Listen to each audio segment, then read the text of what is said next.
அனைத்து சகோதர சகோதரிகளுக்கும் என்னுடைய அன்பார்ந்த வணக்கம். அண்ணா வணக்கங்கண்ணா, எப்படிங்கண்ணா இருக்கிறீங்க? நேற்று திருச்சியில பேசும்போது ஏதோ மைக் செத்துருச்சான், பேசும்போது ஆழ்ந்த இறங்கலுங்கண்ணா.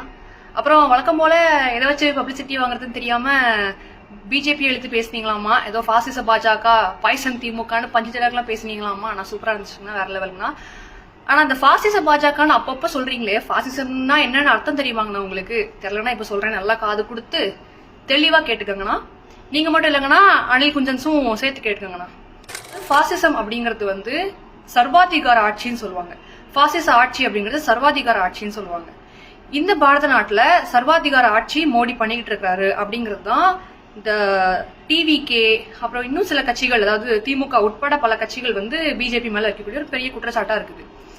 அப்படி ஒருவேளை பிரதமர் நரேந்திர மோடி அவர்கள் பாசிச ஆட்சி நடத்திக்கிட்டு இருந்தாரு அப்படின்னா இந்த திமுக, காங்கிரஸ், அப்புறம் இந்த அனில் குஞ்சன்ஸ், அதாவது டிவிகேங்கண்ணா, நீங்கெல்லாம் வந்து இந்த அளவிற்கான விமர்சனங்களை பேசுறதுக்கு ஒரு வாய்ப்பே கிடைச்சிருக்காது. நீங்க பேசின இந்த பேச்சுக்கெல்லாம் இந்நேரம் கம்பி எண்ணிக்கிட்டு இருந்திருப்பீங்க. ஆனா அப்படி செஞ்சாங்களா? செய்யல. இன்னைக்கு வரைக்கும் ஆல் ஓவர் இந்தியா மீடியாவுக்கு முழு சுதந்திரம் கொடுக்கப்பட்டிருக்குது. எந்த ஒரு செய்தியாக இருந்தாலும் பாரதிய ஜனதா கட்சிக்கு எதிராக கூட பல பத்திரிகையாளர்கள் வந்து செயல்பட்டுக்கிட்டு தான் இருக்கிறாங்க.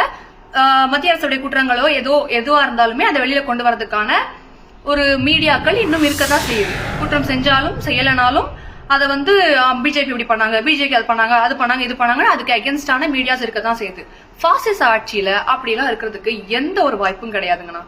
அதே மாதிரி ஓட்டுரிமை, ஓட்டு போடுறதுக்கு எந்த ஒரு பிஜேபி காரனும் போயிட்டு நீ வந்து பிஜேபிக்கு ஓட்டு போடணும், நான் வெட்டிடுவேன், குத்திடுவேன் சொல்லி மிரட்டுற எந்த ஒரு பழக்கமும் பாரதிய ஜனதா கட்சி கிடையாதுண்ணா.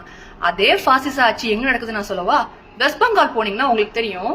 மம்தா பானர்ஜிக்கு ஓட்டு போடலன்னா குண்டாஸ் வச்சு அடிக்கிறது, அவங்களை வந்து கொலை மிரட்டல் பண்றது, இதெல்லாம் அங்கதான் நடக்குதுங்கண்ணா. அதனால பிஜேபி வந்து பாசிச ஆட்சி பண்றாங்கன்னு சொல்றதுக்கு ஏதாவது ஒரு உதாரணம் சொல்லுங்கன்னா அதுக்கப்புறம் பாத்துக்கலாம். தெரியுங்கண்ணா, நீங்க உடனே எடுத்துட்டு வருவீங்க, தமிழ்நாடுக்கு கிடைக்க வேண்டிய நிதி எல்லாத்தையும் கிடைக்க விடாம பண்ணிட்டாங்க அப்படி அப்படின்னு. அதுக்கும் பாசிசத்துக்கும் எந்த சம்பந்தமும் கிடையாதுங்கண்ணா. வழக்கம் போல எழுதி கொடுத்ததை வாசிச்சுட்டு சரி அதை விட்டுருங்க, அதை பத்தி நம்ம பேச வேண்டாம், பேசி பேசி எங்களுக்கே போர் அடிச்சிருச்சு. அப்புறம்னா பாசிசத்துக்கு இன்னொரு உதாரணமும் சொல்றேன், அதையும் நல்லா கேட்டுக்கோங்கண்ணா. இந்த காங்கிரஸ், இந்த திமுக எல்லாம் பண்றாங்க தெரியுமா? ஒரு கட்சி வந்து நடக்கிறதே வந்து எனக்கு அப்புறம் என்னோட பையன், என் பையனுக்கு அப்புறம் என் பேரன், என் பேரனுக்கு அப்புறம் என் கொள்ளு பேரன், இப்படி போகுது இல்லைங்கன்னா இது கூட ஒரு விதத்துல பாசிசம் தாங்கன்னா. அதாவது பொதுவான விஷயங்களுக்கு, பொது செயல்பாட்டுக்கு எதிராக செயல்படக்கூடிய எல்லாமே வந்து பாசிசத்துக்குள்ள வருங்கண்ணா. அதாவது ஒரு கட்சி வந்து எங்களை தாண்டி வேற யாரு மூலமாவும் நடக்கக்கூடாது, அது நடந்துச்சுன்னா எங்க குடும்பம் மட்டும் தான் பண்ணணும் அப்படிங்கிறது கூட ஒரு விதமான பாசிச ஆட்டிடியூட் தாங்கன்னா. நீங்க இதே பாசிச கேள்விய காங்கிரஸையும் திமுகவையும் பார்த்து கேட்கலாங்கன்னா, அப்படி இல்லைன்னா உங்க காலத்துக்கு அப்புறம் நீங்க எப்படி உங்க பையனை தான் கொண்டு வந்து கட்சி நிறுத்த போறீங்க, நீங்க கூட உங்களையும் கூட பிளேம் பண்ணிக்கலாங்கன்னா. அதனால நீங்க தயவு செஞ்சு பாஜக பாசிச ஆட்சி பண்றாங்க, பாஜக வந்து பாசிச கட்சி, இதெல்லாம் பேசுறதுக்கு முன்னாடி பிஜேபி எந்த இடத்துலயாவது ஒரே பதவிக்கு எனக்கு அப்புறம் என் பையன், என் பையனுக்கு அப்புறம் என் பேரன் அப்படி சொல்லி வச்சிருக்கான்னு தெரிஞ்சுக்கிட்டு பேசுங்க. அதே மாதிரி பாசிசம்னா என்னங்கறத தெரிஞ்சுக்கிட்டும் நீங்க பேசுங்கண்ணா. இதெல்லாம் விட முக்கியமா உங்களோட கட்சி தொண்டர்களுக்கு ஒரு பொதுக்கூட்டம், ஒரு மீட்டிங்னு வரும்போது எப்படி நடந்துக்கணுங்கிறத சொல்லி கொடுங்கண்ணா.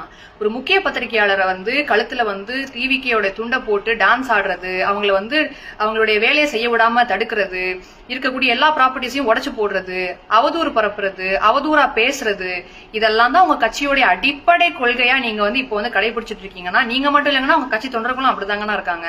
ஏன்னா மக்களுக்கு என்ன செய்ய போறோங்கிறத இப்போ வரைக்கும் நீங்க சொல்றதே கிடையாது. நீங்க சொல்றதெல்லாம் பாசிச பாஜக, பாய்சன் திமுக, இப்படி பஞ்சு டைலாக் தவிர உங்க வாழ்ந்து எதுவும் வர மாட்டேங்குதுன்னா அதே மாதிரிதாங்கன்னா உங்களுடைய தொண்டர்களும் வந்து ஃபாலோ பண்ணிட்டு இருக்காங்க. பாவங்க, நான் ஸ்கூல் பிள்ளைங்க வச்சு கட்சி நடத்திக்கிட்டு இருக்கிறீங்க, பாத்துங்கண்ணா. நன்றிங்கண்ணா.